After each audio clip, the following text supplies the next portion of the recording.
At its peak, Theranos was a Silicon Valley darling, valued at a staggering $9 billion, built on a promise that never actually worked. The company was the talk of the tech world, with its founder gracing magazine covers and speaking at major conferences. It seemed like the next big thing, a revolution in healthcare that would change lives forever. Elizabeth Holmes started Theranos in 2003, just 19 years old.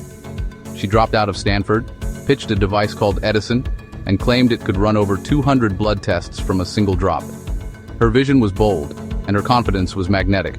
She wore a black turtleneck in homage to Steve Jobs and spoke with unwavering certainty about her mission to democratize healthcare.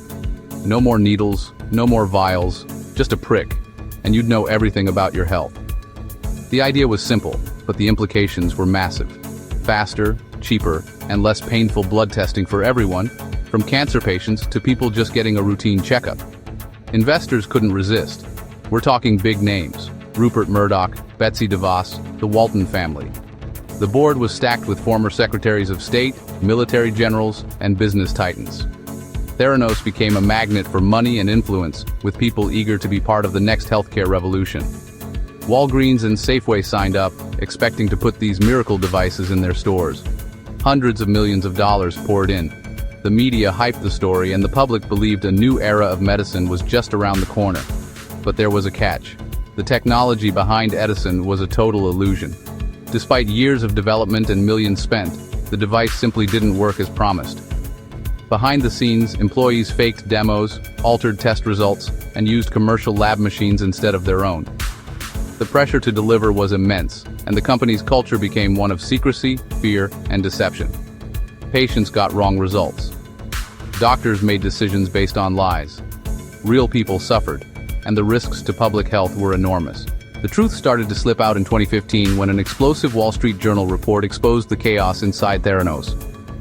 The article detailed the company's failures, the unreliable technology, and the lengths Theranos went to in order to hide the truth. Whistleblowers stepped forward, and the whole house of cards began to collapse.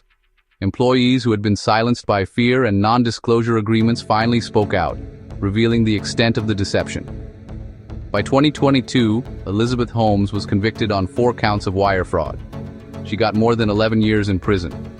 The trial was a media sensation, with every detail scrutinized and debated.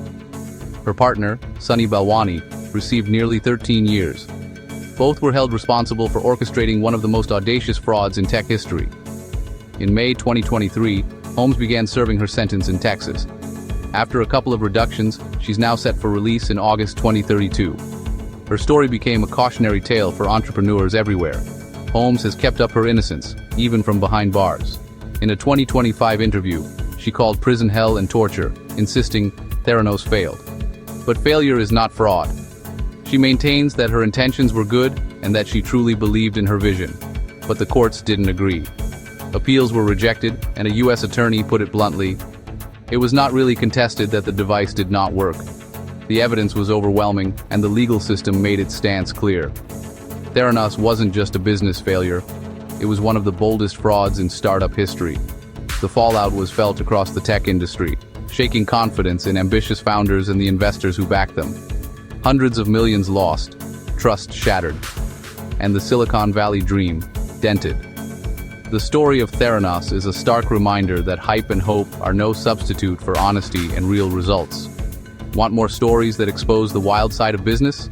Hit that subscribe button and join me for the next deep dive.